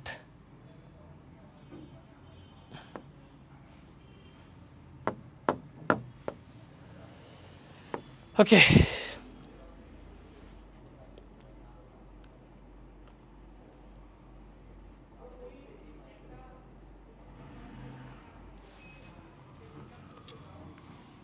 তো আচ্ছা। তারপরে PH3 আছে, এই PH3-কে কি বলা হয় বলো? আচ্ছা PH3 এটা তো আমরা জানি ফসফিন, এটা যদি PH4 হয়ে যায় তখন হয়ে যায় ফসফোনিয়াম। তো এই টাইপের হাইড্রক্সিল আছে OH-, এগুলো আসলে যৌগমূলক। এগুলো কি? এগুলো সবগুলোই যৌগমূলক। পজিটিভ যদি কোনোটা দেখি তাহলে যে অ্যামোনিয়াম প্লাস ছিল পজিটিভ, এগুলা এরকম আরও অনেকগুলো আছে, তোমাদের বই আছে, বই থেকেই দেখে নিও, ঠিক আছে। প্লাস একটাই বইয়ে আছে মেবি, PH4+ ছিল তো, PH4+, এটা হাইড্রোজেন তো এইটা মাইনাস না, এটা প্লাস। আচ্ছা কোনটা প্লাস কোনটা মাইনাস এটা কেমনে বুঝবো এটা আমি বুঝাইতেছি। সো এই যে যৌগমূলকেরও যোজনী তোমাকে বের করতে হবে। সো কোনটা যোজনী কত এটা ইজিলি বের করতে পারবা। তার এখানে যে আয়নটা থাকবে এটাই তার যোজনী। দেখো এখানে আয়ন আছে কি প্লাস, মানে একটা প্লাস আছে, দুইটা প্লাস থাকে, দুইটা প্লাস থাকতো, এখানে একটা প্লাস আছে, দ্যাট মিনস এটার যোজনী হইতেছে আমাদের এক। এই যে যা লিখতেছে এগুলো হচ্ছে যোজনী, ঠিক আছে। তার আয়ন যেটা এটাই তার যোজনী। এই যে সালফেট SO4 2-, এখানে দেখো 2- আয়ন, তাহলে এই যে যোজনীর ক্ষেত্রে পজিটিভ নেগেটিভ নেই, যোজনী হচ্ছে ডিরেক্ট সংখ্যাটা। আর আদানের ক্ষেত্রে কোনটা পজিটিভ কোনটা নেগেটিভ এটা উল্লেখ করবো। সেখানে 2 আছে 2- তার যোজনী 2। এটা দেখো একটা আছে -একটা, মানে তার যোজনী 1। এটাতে 3টা মাইনাস, তার যোজনী হচ্ছে 3। দ্যাট মিনস এই যে ফসফেট যেটা এই ফসফেটের যোজনী কত 3। তারপরে ফসফোনিয়াম এখানে প্লাস একটা আছে, তার যোজনী হচ্ছে 1। OH- একটা আছে আদান, তার যোজনী হইতেছে 1। এগুলো হচ্ছে তার যোজনী। আশা করি বুঝতে পারছো। তো এখানে আসলে আয়ন কত হবে ওটা যদি তুমি আসলে বুঝতে না পারো তাহলে এটা তোমাকে বুঝে কেমনে বুঝবা। লাইক মনে করো এই যে PO4, ঠিক আছে, এটাতে 3- হয়েছে। এই 3- যে এখানে যে 3- হবে, 2- হইলো না কেন, 2+ হইলো না কেন, বা 1+ হইলো না কেন, ওইটা কেমনে বুঝবা? ওইটা যদি বুঝাইতে চাই তাই তুমি এটাকে এইভাবে, এটা জারণ সংখ্যা, তখন তোমাকে একটু বুঝতে হবে। জারণ সংখ্যা চ্যাপ্টার 7-এ ক্লিয়ার হবে আর কি। তারপরে দেখো এই যে ফসফরাস আছে না, ফসফরাস নিষ্ক্রিয় কাঠামো অর্জন করতে হলে 5টা ইলেকট্রন ত্যাগ করতে পারবে। লাইক নিয়নের কাঠামো অর্জন করতে হলে ও সে 15 5টা ইলেকট্রন ত্যাগ করতে পারবে। তার যোজনী হচ্ছে +5, সরি জারণ সংখ্যা +5। এই ফসফেটের জারণ সংখ্যা +5, এটাকে বলা হয় জারণ সংখ্যা। এটা চ্যাপ্টার 7-এ গেলে আরো সুন্দর ক্লিয়ার হবে, এখন হালকা বুঝিয়ে দিই। এটা জারণ সংখ্যা +5। অক্সিজেনের হচ্ছে দেখো নিষ্ক্রিয় মৌল নিয়নের কাঠামো অর্জন করতে চাইলে বা যৌগ গঠনের সময় সে আসলে 2টা ইলেকট্রন গ্রহণ করে, এজন্য অক্সিজেনের জারণ সংখ্যা হয় -2, ঠিক আছে। সো এই যৌগে এইভাবেই আছে। এখানে দেখো ফসফরাস আছে একটা, ফসফরাসের যোজনী কত +5। ভালো করে বুঝো, তুমি 3- জানো না, এটা হিসাব করে আমরা বসাবো। তো +5। এরপরে এই যে অক্সিজেন আছে, অক্সিজেনের জারণ সংখ্যা -2। কয়টা অক্সিজেন আছে? 4টা অক্সিজেন আছে। সো এটা যদি হিসাব করে যে সংখ্যাটা থাকবে ওইটাই তার আয়ন হবে এখানে। সো এই যে +5 প্লাসে মাইনাসে -4 × 8। সো এটা যদি হিসাব করো দেখো 8 থেকে 5 গেলে -3 থাকবে। সো এই -3টাই হচ্ছে এখানে বসাবে, এটা তার যৌগ, মানে এটাই তার আয়ন। তো এইভাবে হিসাব করা যায় আর কি। দেখি যে SO4 মানে সালফেট যেটা আছে, দেখো সালফেট 2-, এটা 2- কেন হয়েছে? এই যে সালফারের জারণ সংখ্যা হচ্ছে +6, সালফারের জারণ সংখ্যা +6, অক্সিজেনের জারণ সংখ্যা হচ্ছে -2। এই যৌগটার ক্ষেত্রে যদি হিসাব করো সালফার হচ্ছে +6, অক্সিজেন -2। কয়টা অক্সিজেন আছে ভাইয়া? 4টা অক্সিজেন আছে, 4 দিয়ে গুণ দাও, তাহলে +6 প্লাসে মাইনাসে -4 × 8, হিসাব করলে -2 আসতেছে। তো এটার আয়ন হবে -2। ইজি না? লাইক আরেকটা দেখা, এই যে ফসফোনিয়াম, এটা প্লাস, এখানে প্লাস হইল কেন? দেখো ফসফরাসের জারণ সংখ্যা +5, হাইড্রোজেনের জারণ সংখ্যা হচ্ছে কত? এটাতে হাইড্রোজেনের জারণ সংখ্যা হচ্ছে -1, ঠিক আছে, +1 আছে। কোনো কোনো ক্ষেত্রে হচ্ছে হাইড্রোজেন অধাতুর নিয়ে আচরণ করছে, তো এখানে অধাতুর নিয়ে আচরণ করছে আর কি, যে -1। তো এটা যদি হিসেব করে দেখো ফসফরাসের হচ্ছে +5, হাইড্রোজেনের -1, আর কয়টা হাইড্রোজেন আছে 4টা হাইড্রোজেন আছে সো এটা যদি হিসাব করো +5 -4 তো এটা আসতেছে হচ্ছে তোমার কত +1 আসতেছে +1 মানে প্লাস একই কথা ঠিক আছে এইভাবেই ওকে তো এইভাবে এগুলা বের করতে পারবা আর এটার আয়ন যেটা থাকবে এটা তার যোজনী তো এটা যোজনী হবে মাইনাস না যোজনী যদি বের করতে তাও তো সংখ্যাটাই লিখবা তাহলে এটা যোজনী হচ্ছে ডিরেক্ট 3 আয়ন যেটা এটা তার যোজনী এটা যোজনী কত এই সালফেট যে যৌগমূলক আছে এই পুরোটার যোজনী আর কি পুরো সালফেট যৌগমূলকের যোজনী হইতেছে কত এই যে 2 ঠিক আছে এটা যোজনী কত এটা যোজনী হবে এই যে আদান একটা আছে দ্যাট মিন্স এটা যোজনী হবে আমাদের 1 ঠিক আছে বুঝা গেছে ওকে এইভাবে সো যৌগমূলক হচ্ছে আমরা বুঝলাম এই যে যৌগমূলকের যোজনী দেওয়া আছে যে অ্যামোনিয়াম এটার আদান +1 যোজনী এক এই যে যোজনের ক্ষেত্রে কোনো প্লাস মাইনাস নাই কার্বনেট ঠিক আছে CO3 - এগুলো হচ্ছে তুমি এতে পাবা এগুলো কি দেখা যাইতেছে এখানে কম দেখা যাইতেছে তারপরেও বুঝবা আই থিঙ্ক বইয়ে থেকে তুলে দিছি আর কি তো কার্বনেটের হচ্ছে দেখো এটা যৌগমূলক এটা আয়ন হচ্ছে কত -2 এই যে আয়ন -2 মানে হচ্ছে কত এই যে 2 আছে তার যোজনী 2 এইভাবে সবগুলো হইছে এই যে কি বলে এটাকে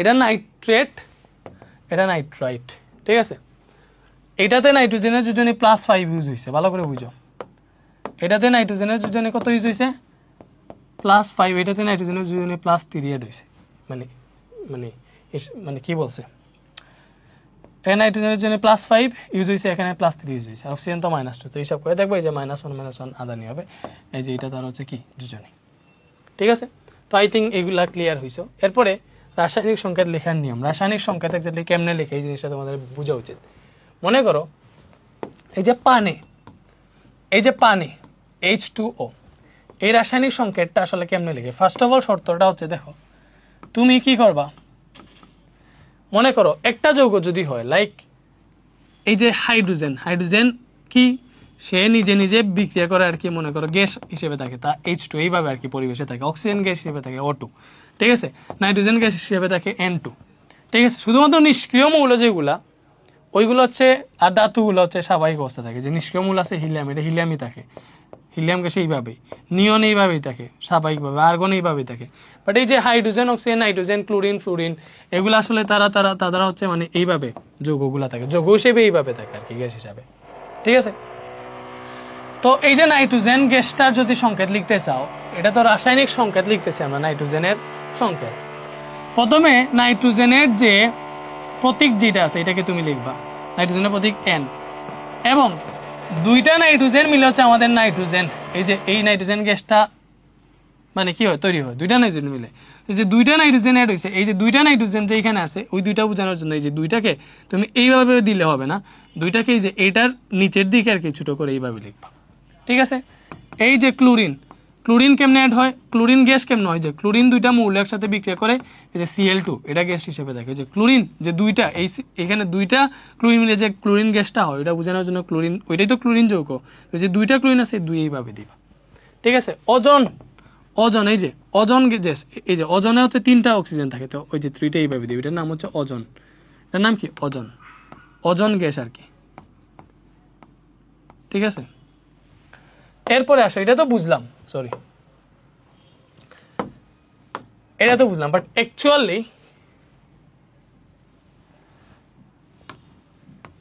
মনে করো এটা তো একটা রুলস গেল এইভাবে স্বাভাবিকভাবে লিখে দিবা এটা রুলস 1 মানে একটা নিয়ম মনে করতে পারো নিয়ম 2 যদি দেই তোমাকে তুমি এই কাজটা করবা লাইক এই যে সোডিয়াম ক্লোরাইড ম্যাগনেসিয়াম ক্লোরাইড এগুলো একটু বুঝো যৌগ গঠন করার সময় যোজনীর আদান প্রদান হয় কি বলছি ভাইয়া যৌগ গঠনের সময় যোজনীর আদান প্রদান হয় কি বলছি আবার বললো যৌগ গঠনের সময় যোজনীর আদান প্রদান হয় দেখো সোডিয়ামের যোজনী হইতেছে 1 ক্লোরিনের যোজনী হইতেছে 1 তো সোডিয়াম আর ক্লোরিন যখন যৌগ গঠন করবে এই সোডিয়ামের যোজনী হচ্ছে ক্লোরিনে যাবে ক্লোরিনের যোজনীতে যাবে আর ক্লোরিনের যোজনী সোডিয়ামে আসবে যে এইভাবে হবে জিনিসটা সোডিয়াম 1 ক্লোরিন 1 বাট 1 থাকলে এটা লেখা লাগে না ডাইরেক্ট সোডিয়াম ক্লোরাইড লিখে দিবা এই যে ম্যাগনেসিয়াম ক্লোরাইডের ক্ষেত্রে দেখো ম্যাগনেসিয়ামের যোজনী হইতেছে 2 এটা তো জানো ম্যাগনেসিয়ামের যোজনী 2 সে দুইটা ত্যাগ করে নিষ্ক্রিয় কাঠামোর জন্য যোজনী না জানলে মুখস্থ করবা না বুঝলে মানে মুখস্থ মনে রাখবা আর কি অবভিয়াসলি সব মনে যেতে থাকে ক্লোরিনের যোজনী 1 যৌগ গঠনের সময় যোজনী আদান প্রদান হবে তো ম্যাগনেসিয়ামের যোজনী কত 2 এটা হচ্ছে ক্লোরিনে যাবে, ক্লোরিনের যোজনী এক, এটা ম্যাগনেসিয়ামে বসবে। তাই দেখো এই যে এক যেটা এটা আসলে বসানো লাগে না আর কি, এইভাবে হচ্ছে ম্যাগনেসিয়াম ক্লোরাইডটা গঠিত হয়েছে। ঠিক আছে, এটা কিভাবে বুঝতেছে ব্যাপারটা? লাইক অ্যালুমিনিয়াম অক্সাইড Al2O3, এটা কেমনে গঠিত হয়েছে? এই যে অ্যালুমিনিয়ামের যোজনী 3, অক্সিজেনের যোজনী 2, তো এরা যখন যৌগ গঠন করবে অ্যালুমিনিয়াম অক্সাইড মনে করো, অক্সিজেনের যোজনী আসবে অ্যালুমিনিয়ামে, অ্যালুমিনিয়ামের যোজনী যাবে অক্সিজেনে, এই যে এইটা এইভাবে যৌগটা গঠন হয়েছে Al2O3। বুঝতেছো? তো এইভাবেই কাহিনীটা হবে আর কি, এইভাবেই কাহিনীগুলো হয়। ঠিক আছে, তারপরে আরো দেখতে পারো আরো কি, আরো মনে করো হচ্ছে বই দেখি দেয়, বই অনেকগুলো আছে। আচ্ছা, যৌগমূলক যদি ইউজ করো, লাইক মনে করো এই যে অ্যামোনিয়াম ফসফেট, আমি অ্যামোনিয়াম ফসফেট, এই যে অ্যামোনিয়াম ফসফেটের সংকেত এইভাবে, অ্যামোনিয়াম ফসফেট, এইভাবে হচ্ছে অ্যামোনিয়াম ফসফেটের সংকেত। অ্যামোনিয়াম ফসফেটের সংকেত কিভাবে? এই যে অ্যামোনিয়াম, এটাকে বলা হয় অ্যামোনিয়াম ফসফেট, এটার নাম কি? Ammonium phosphate. ভাই এটা কেমনে হইলো? এটা কেমনে হইলো? তো অ্যামোনিয়াম ফসফেটটা কেমনে হইলো এটা যদি তোমাকে বুঝাইতে চাই, তাহলে দেখো অ্যামোনিয়ামের যোজনী কত ছিল? 1 ছিল যোজনী। ঠিক আছে, মনে আছে? তুমি যাও, ফসফেটের এখানে আয়ন ছিল 3টা, তাহলে ফসফেটের যোজনী হচ্ছে 3, তাহলে যৌগ বন্ধ গঠন যখন করবে এরা যোজনী আদান প্রদান করবে। তো এই যে আমি এইভাবে লিখলাম স্বাভাবিকভাবে অ্যামোনিয়াম আর ফসফেট লিখলাম। ঠিক আছে, তো এরা কি করবে? যোজনী আদান প্রদান করবে। সো এখানে তো পুরো যৌগমূলকটা ইউজ হয়েছে, যে এই যে ফসফেটের যোজনী 3, ওইটা এই পুরো অ্যামোনিয়ামে যাবে, যেহেতু এখানে দুইটা যৌগমূলক অ্যাড হয়েছে। যৌগমূলক যেটা যৌগমূলক অ্যাড হইলে ওইটার পুরো যোজনীটা হিসাব করবা। ঠিক আছে, তো এই যে অ্যামোনিয়ামের যোজনী ফসফেটে আসছে, তাহলে দেখো ফসফেটের যোজনী 3, এটা অ্যামোনিয়ামে যাবে, সো অ্যামোনিয়ামে এখানে ফসফেটের যোজনী 3 আসবে। ঠিক আছে, আর অ্যামোনিয়ামের যোজনী যে 1, এটা হচ্ছে ফসফেটে যাবে। এইভাবে হবে জিনিসটা, এইভাবে জিনিসটা হবে। বাট এটা 1 হইলে তো আর লেখা লাগে না, জন্য ডিরেক্ট এইভাবে লিখতে পারবা অ্যামোনিয়াম ফসফেট। ঠিক আছে, ব্যাপারটা বুঝতেছো? ইজি না? আরো দেখে আরো ইন্টারেস্টিং আছে, আমি কয়েকগুলা সংকেত এখান থেকে কালেক্ট করে দেখাই। আচ্ছা, অ্যালুমিনিয়াম সালফেটও যদি দেখাই, দেখো অ্যালুমিনিয়াম সালফেট,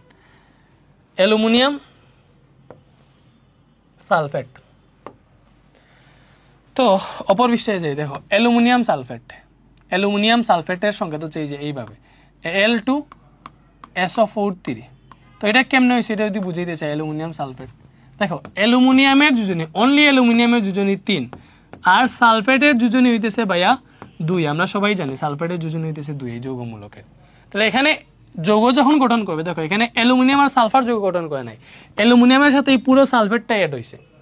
যৌগ যখন গঠন করবে, দেখো এই যে অ্যালুমিনিয়াম আছে, সালফেট আছে, সালফেট যেহেতু কি ভাইয়া যৌগমূলক, এটা ব্র্যাকেট ইউজ করবে মানে যোজনী ট্রান্সফারের সময়।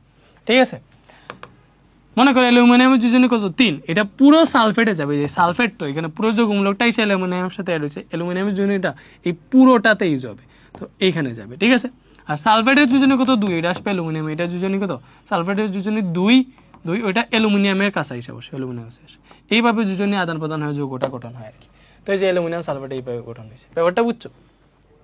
আরেকটা আছে, যদি এইভাবে হয়, দেখো বা বলতে পারো কার্বন ডাইঅক্সাইডের সংকেত এইভাবে কেন? কারণ আমরা জানি কার্বনের যোজনী 4, অক্সিজেনের যোজনী 2, তাহলে এটা এইভাবে হওয়া উচিত ছিল। কার্বন ডাইঅক্সাইড মানে কি? কার্বনের যোজনী 4, এটা অক্সিজেনে যাবে, অক্সিজেনের যোজনী 2 কার্বনে আসবে, তাহলে C2O4 হওয়ার কথা ছিল। এটা কেন CO2 হইল? এর কারণ হইতেছে যদি এইভাবে লিখার পরে এদের যে যোজনীগুলাকে যদি কোনো সাধারণ সংখ্যা দ্বারা ভাগ দেওয়া যায়, তাহলে ওটা ভাগ দিয়ে দিবা। ঠিক আছে, 3 নাম্বার কাহিনী আর কি, বুঝছো? 3 নাম্বার কাহিনী, যদি ভাগটাক দেওয়া যায়, ঠিক আছে, যদি ভাগটাক দেওয়া যায় তাহলে ভাগ দিবা। লাইক মনে করো এটা ছিল C2O4, তো এটাতে আমরা দেখতেছি আমরা যদি চাই 2 দ্বারা এটাকে ভাগ দেওয়া যায়, দেখো 2 দ্বারা ভাগ দেওয়া যায়, 2 দ্বারা যদি ভাগ দেই, 2 দ্বারা ভাগ দেই, তাহলে 2কে 2 দিয়ে ভাগ দিলে 1, অক্সিজেনের যে 4 আছে 4কে 2 দিয়ে ভাগ দিলে কি হবে? 2। C1O2 মানে কি? CO2 আর কি, 1 আর লেখা লাগে না। তো এই যে কার্বন ডাইঅক্সাইড, এটা C2O4 না হয় C2O4 না হয়, ভালো করে বুঝো, C2O4 না হয়, এটা না হয় কি হয়েছে? CO2 হয়েছে। কেন হয়েছে বলো? কারণ হচ্ছে এই যে দুজনে কি হয়, আদান প্রদান হয়। বাট এইভাবে যদি থাকে যে কোনো সাধারণ সংখ্যা দ্বারা এগুলোকে ভাগ দেওয়া যায়, ভাগ দিয়ে দিবা। এখানে দেখো তুমি চাইলেও এইটা 2 এটা 3 এগুলোকে কোনো সংখ্যা দ্বারা ভাগ দেওয়া যায় না। এই 3 আর 4কে ভাগ দেওয়া যায় না, 2 আর 3 ভাগ দেওয়া যায় না। সো এগুলোতে দেখবা ভাগ দেওয়া যায় না, এই জন্য সরাসরি বসছে। তো সরাসরি বসানোর পরে যদি যখন দেখবে তোমার ভাগ দেওয়া যায় তখন ভাগ দিবা আর কি। লাইক মনে করো সালফেট সরি SO3 যেটা SO3 আছে সালফার ট্রাইঅক্সাইড আর কি, বুঝছো? তো এটাতে কি হয়েছে, সালফার ট্রাইঅক্সাইডে এটা এইভাবে হয় না। সালফারের যোজনী হচ্ছে 6, অক্সিজেনের যোজনী 2, অক্সিজেনের যোজনী 2 এখানে আছে, সালফারের যোজনী 6 এখানে যায়, এইভাবে হয়। পরে 2 দ্বারা ভাগ দেওয়া যায়, 2 দিয়ে ভাগ দিলে দেখো এটা 1 হয়, এটা 3 হয়ে যায়। তো এইভাবে এটা এক্স্যাক্টলি হয়েছে, ব্যাপারটা বুঝছো? তো যদি এইভাবে হয় যে তুমি হচ্ছে যোজনী আদান প্রদানের পরে কোনো স্বাভাবিক সংখ্যা দ্বারা যদি এদের যোজনীকে ভাগ দেওয়া যায়, ঠিক আছে, পাশে যেটা লেখা আছে ওটাকে যদি ভাগ দেওয়া যায় তাহলে ভাগ দিয়ে যা আসে ওইটা লিখে ফেলবো, ঠিক আছে? এইভাবে আসলে যৌগগুলা লেখা হয়, বুঝতেছো? ওকে, এই যে ফেরাস সালফেট হয়েছে মনে করো FeSO4, এটা হচ্ছে ফেরাস সালফেট। এটাকে যদি আমরা ঠিকঠাক মতো লিখতে চাইতাম তাহলে এটা এইভাবে লিখতে হইতো যে ফেরাস আয়রনের যোজনী 3, ফেরাস সালফেট, ফেরাস বলছি তো ফেরাস বললে 2 হয়, তাহলে আয়রনের যোজনী তো 2 আর 3, ফেরাস সালফেট। তো আস বলছি মানে কি এখানে যোজনী হবে 2।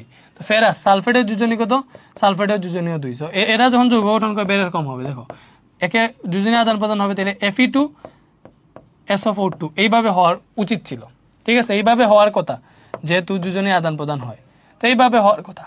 বাট এইভাবে হওয়ার পরে দেখছি যে আমরা এখানে কি করা যায়, এদের যোজনী 2টারই 2, তো 2 দ্বারা ভাগ দেওয়া যায়। তো 2 দ্বারা ভাগ দিলে এটা কি হবে, 2 দ্বারা ভাগ দিয়ে দিছি ফেরাস সালফেট হয়ে যাবে, মানে এটাতে 1 এটাতে 1 হয়ে যাবে। সো 1 তো আর লেখা লাগবে না। তো এইভাবে হচ্ছে ferrous sulphate. But ferric sulphate হচ্ছে এই যে এইভাবে Fe2SO4 3, এটা হচ্ছে ফেরিক সালফেট। আর এটা হচ্ছে ferrous sulphate. Ferrous sulphate, ferrous এবং ফেরিকের মধ্যে অনেক পার্থক্য আছে, ঠিক আছে? এটা হচ্ছে ফেরাস সালফেট, ঠিক আছে? এটা হচ্ছে কি ফেরিক, ফেরিক সালফেট। কি বলে? Ferric sulphate. তো ফেরিক মানে হচ্ছে, ফেরিক বললে আয়রনের যোজনী 3 ইউজ হয় আর কি, ফেরিক বললে আয়রনের যোজনী 3। তো ফেরিক সালফেটটা কেমন হয়েছে যদি দেখাইতে চাই, ফেরিক বললে আয়রনের যোজনী 3 হয়, মানে লোহার যোজনী। এটা ফেরিক, এটা কি ইকের ক্ষেত্রে দেখো যোজনী 3 হয়, ঠিক আছে? আর সালফেটের যোজনী তো আমরা সবাই জানি 2। তো এরা যখন হচ্ছে যৌগ গঠন করবে তখন যোজনী আদান প্রদান হয়। তো এই যে সালফেটের যোজনী 2 এখানে আসছে, আর এটা যোজনী 3 এই সালফেটে গেছে। সো এই যে সালফেটে এটা যোজনী 3 এইভাবে বসে, তো এটাকে বলা হয় ফেরিক সালফেট, ফেরিক সালফেট, ঠিক আছে? তো এইভাবে আসলে যৌগগুলা গঠন হয়, আশা করি তোমরা বুঝতে পারছো, ঠিক আছে? তো এখানে রাসায়নিক সংকেত বা আণবিক সংকেত লেখার নিয়ম এর আসলে তোমাকে এখানে বুঝাই ফেলছি অলরেডি, ঠিক আছে? একটি মৌল বা যৌগের অণুতে যে যে ধরনের মৌলের পরমাণু থাকে তাদের প্রতীক এবং যে মৌলের যত সংখ্যক পরমাণু থাকে সেই সব সংখ্যা দিয়ে প্রকাশিত সংকেতকে আণবিক সংকেত বলে। লাইক মনে করো এই যে এটা লিখছি না, সালফার ট্রাইঅক্সাইড, এটাই হচ্ছে তোমার আণবিক সংকেত। H2SO4 সালফিউরিক অ্যাসিড, এটাতে তো যোজনীর মাধ্যমে বসাইছি আর কি। তারপরে এটাতে যদি আমি বলতে চাই, এটাতে হাইড্রোজেন কত আছে, হাইড্রোজেন 2টা আছে, সালফার কয়টা আছে, 1টা আছে, অক্সিজেন কয়টা আছে, 4টা আছে। তো এই যে তার প্রতীকের সাথে সে কয়টা করে মৌল আছে ওইটা যদি লিখি আর কি, পাশে বসাই, সবগুলোকে একসাথে লিখলে যেটা হয় ওইটা হচ্ছে তোমাদের আণবিক সংকেত। এটাই হচ্ছে তার আণবিক সংকেত, ঠিক আছে? H2CO3 কার্বনিক অ্যাসিড, এটাও তার আণবিক সংকেত। কার্বন ডাইঅক্সাইড তার আণবিক সংকেত, ঠিক আছে? ম্যাগনেসিয়াম ক্লোরাইড এটাই তার আণবিক সংকেত। যদি এই যৌগটা কেমনে গঠন হয়েছে, মানে এটা গঠন হয়েছে কেমনে, যোজনী আদান প্রদানের মাধ্যমে। বাট এখন যে ম্যাগনেসিয়াম ক্লোরাইডটা হইলো, এটা তো বুঝতেছি যে ম্যাগনেসিয়ামের যোজনী ক্লোরিনে গিয়ে বসছে, ঠিক আছে?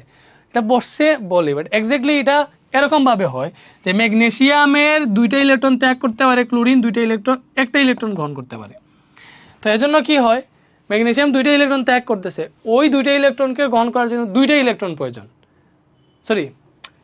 ম্যাগনেসিয়াম যে 2টা ইলেকট্রন ত্যাগ করতেছে, ওই 2টা ইলেকট্রন গ্রহণের জন্য 2টা ক্লোরিন প্রয়োজন, এজন্য আইসা 2টা ক্লোরিন বসছে। বাট এটাকে যদি আমরা লেখার ক্ষেত্রে এইভাবে লিখি যে ম্যাগনেসিয়ামের যোজনী 2টা ক্লোরিনে গিয়ে বসছে, তাহলে হয়ে যায় আর কি। বাট যৌগটা এক্স্যাক্টলি গঠন হয় এই জন্য যে ম্যাগনেসিয়ামের 2টা ইলেকট্রন ত্যাগ করা প্রয়োজন, আর ক্লোরিনে একটা করে গ্রহণ করতে পারে, ক্লোরিন 17 একটা ইলেকট্রন লাগে নিষ্ক্রিয়িত হইলে। তো এই জন্য ম্যাগনেসিয়ামের 2টা ইলেকট্রনকে গ্রহণ করতে হলে 2টা ক্লোরিন লাগে, যেন 2টা ক্লোরিন হিসেবে বসবে। সো এগুলোকে যদি পড়তে চাই যে এটা আণবিক সংকেত ম্যাগনেসিয়াম ক্লোরাইড কি বুঝিয়ে দিচ্ছে, ম্যাগনেসিয়াম অণু একটা আছে, ক্লোরিন অণু 2টা আছে, এটাতে হাইড্রোজেন 2টা আছে, সালফার একটা আছে, অক্সিজেন 4টা আছে, এইভাবে আর কি। H2SO4 এটা কেমনে, বা পরে K2Cr2O7 এটা মানে কি বলো, এখানে হচ্ছে পটাশিয়াম আছে 2টা, ক্রোমিয়াম আছে 2টা, মানে এগুলার পরমাণু আর কি, অক্সিজেন পরমাণু আছে 60টা, এইভাবে এই যৌগটা এটাই বুঝিতেছে। সো এই পটাশিয়াম 2টা, ক্রোমিয়াম 2টা এবং অক্সিজেন 60টা দিয়ে যে যৌগটা হয় সেটা হচ্ছে আমাদের পটাশিয়াম ডাইক্রোমেট। এটাই হচ্ছে পটাশিয়াম ডাইক্রোমেটের আণবিক সংকেত। বুঝতে পারছো ব্যাপারটা? ওকে, তো এই খেলে কোনটাতে কয়টা পরমাণু সেটা তো তুমি এমনি বুঝতে পারবা, বের করতে পারবা। এরপরে গাঠনিক সংকেতটা কি? গাঠনিক সংকেত হইতেছে ভাইয়া, গাঠনিক সংকেতটা হচ্ছে দেখো, একটা অণুতে মৌলের পরমাণুগুলো যেভাবে সাজানো থাকে প্রতীক এবং বন্ধনের মাধ্যমে সেটাকে প্রকাশ করাকে গাঠনিক সংকেত বলে। দেখো, প্রতীক এবং বন্ধনের মাধ্যমে প্রকাশ করলে যেটা পাবা ওইটা হচ্ছে তোমার গাঠনিক সংকেত। ঠিক আছে, লাইক এই যে মিথেন, এটা হচ্ছে আণবিক সংকেত, এই মিথেনটা হচ্ছে আণবিক সংকেত। এটার গাঠনিক সংকেত যদি লিখতে চাও, তাই দেখো কার্বনের দুজনেই 4, এইদিকে 4টা হাত আছে কার্বনের, তো এখানে 4টা হাইড্রোজেন এসে তার 4টা হাতে এইভাবে বসে, তো এই কার্বনের স্ট্রাকচারটা এইভাবে, গঠনটা এইটা। সো এটা হচ্ছে আমাদের এই যে মিথেনের গাঠনিক সংকেত, সরি এটা মিথেনের স্ট্রাকচারটা এটা আণবিক সংকেত, বাট এটা হচ্ছে গাঠনিক সংকেত, এটা হচ্ছে মিথেনের গাঠনিক সংকেত। ঠিক আছে, বুঝতেছো? লাইক এই যে পানি লিখছি, এটা তো তার পানির আণবিক সংকেত। ঠিক আছে, এটা গাঠনিক সংকেত কি হবে, পানির স্ট্রাকচারটা এইভাবে দেখো, অক্সিজেন থাকে, এটার সাথে 2টা হাইড্রোজেন এসে এড হয়, এটা হচ্ছে পানির গাঠনিক সংকেত। ঠিক আছে, লাইক মনে করো এই যে C2H6 এটার নাম হচ্ছে ইথেন, এই ইথেনের গাঠনিক সংকেত কি হবে, কার্বন 2টা আছে, এই যে কার্বন এক বন্ধন থাকে, এটা হচ্ছে এলকেন, এগুলার চ্যাপ্টার 11 গিয়ে আরো ক্লিয়ার হবে। এলকেন এর জন্য কার্বন একটা বন্ধন থাকে, তো এই কার্বনের 4টা হাত থাকে, কয়টা হাত থাকে, 4টা হাত, তাহলে একটা হাত দিয়ে দিছি, আরো 2-3টা হাত দিব, এই কার্বনের একটা হাত দেওয়া আছে, আরো 3টা হাত দিব, এই যে 6টা হাইড্রোজেন, এই 6টা হাতে এসে বসবে। ঠিক আছে, তো এটা হচ্ছে আমাদের ইথেনের গাঠনিক সংকেত। এটা কি ইথেনের আণবিক সংকেত হচ্ছে এইটা, ইথেনের আণবিক সংকেত এইটা, গাঠনিক সংকেত এইটা। ঠিক আছে, এইটা কি ইথেনের গাঠনিক সংকেত, উপরেরটা আণবিক সংকেত। সো গাঠনিক সংকেত আসলে কি বুঝতে পারছো, যে গাঠনিক সংকেতটা মনে হচ্ছে এটাকে তুমি শুধুমাত্র সংকেত দিয়ে লিখবে না, বরং হচ্ছে এটাকে কেমনে কিভাবে আছে স্ট্রাকচারটা লিখবে আর কি, বন্ধন দিয়ে, বন্ধন কোণ দিয়ে আর কিছু কোণ লেখা লাগে না। এই যে মনে করো এই যে পানির এখানে বন্ধন কোণ 104.5 ডিগ্রি, এই যে হাইড্রোজেন অক্সিজেনের সাথে 2টা হাইড্রোজেন কেমনে বসছে, কত ডিগ্রি কোণে বসছে, ওইটা সহজে এটা আমরা করি, এটা হচ্ছে আমাদের গাঠনিক সংকেত আর কি। বাট এই কোণটা আমরা এখন লিখি না, এখন লেখার প্রয়োজন নেই, বাট এই কোণগুলা সম্পর্কে বিস্তারিত ইন্টারে জানবে, এখন জানার প্রয়োজন নেই, এখন জানলে পারবাও না। ঠিক আছে, এরপরে দেখো এই যে C2H4 এটাকে বলা হয় এলকিন। এলকিন মানে হচ্ছে এলকিনের পড়ে, মানে এটার নাম হচ্ছে ইথিন, কারণ হচ্ছে দেখো এটাতে CnH2n আকারে আসছে, CnH2n আকারে হইলে এলকিন হয়। এলকিন মানে যেটাকে ইন পড়বা, যে ইথেন ছিল এটা এলকেন, এলকেনের সাধারণ সংকেত ছিল CnH2n+2, CnH2n+2 আকারে এটা আছে, দেখো এর মান 2 যদি বসাতে 2n+2, এটা মানে এটা এলকেন হয় আর কি, এটা হচ্ছে এলকেনের সাধারণ সংকেত। এলকেন মানে কি, যে শেষে এন হবে, যে ইথেন হয়েছে, এটা হচ্ছে এলকিনের সাধারণ সংকেত। এলকিন মানে কি, শেষে ইন হবে, তো এই যে এটা ইথেন না হইয়া এলকেন হইলে ইথেন হইতো, এলকিন যেহেতু ইথিন হবে, ইথিন, এই যে C2H4। তো ইথিন হইলে কার্বন ডাবল বন্ড থাকে, মানে যে কোনো 2টা কার্বনের সাথে ডাবল বন্ড থাকে আর কি, মানে একটা বন্ধনই ডাবল থাকে আর কি, বাকিগুলো সিঙ্গেল থাকে। ঠিক আছে, যাই হোক, এই যে ইথিনের গাঠনিক সংকেত হবে, দেখো কার্বন 2টা বন্ধনে আছে। ঠিক আছে, তো কার্বনের অলরেডি 2টা হাত দেওয়া, বাকি 2টা হাত দিবা, অলরেডি 2টা দেওয়া, বাকি 2টা হাত দিবে এটার ক্ষেত্রে। সো দেখো 4টা হাতে 4টা হাইড্রোজেন এসে হবে। সো এটা হচ্ছে আসলে তোমাদের ইথিনের গাঠনিক সংকেত। ঠিক আছে, সো গাঠনিক সংকেতটা আসলে কেমনে কিভাবে লিখে, আশা করি বুঝতে পারছো, যে এই স্বাভাবিকভাবে যদি লিখো, এই যে এই সবগুলো হচ্ছে আণবিক সংকেত, এগুলো হচ্ছে আণবিক সংকেত, স্বাভাবিকভাবে লিখছে, মানে স্ট্রাকচার দিয়ে লিখলে ওইটা গাঠনিক সংকেত, স্ট্রাকচার দিয়ে লিখলে ওইটাই গাঠনিক সংকেত। ঠিক আছে, এইগুলা হচ্ছে গাঠনিক সংকেত, আর এইগুলা আণবিক সংকেত। বুঝাইতে পারছি? ওকে, এরপরে অষ্টক নিয়ম,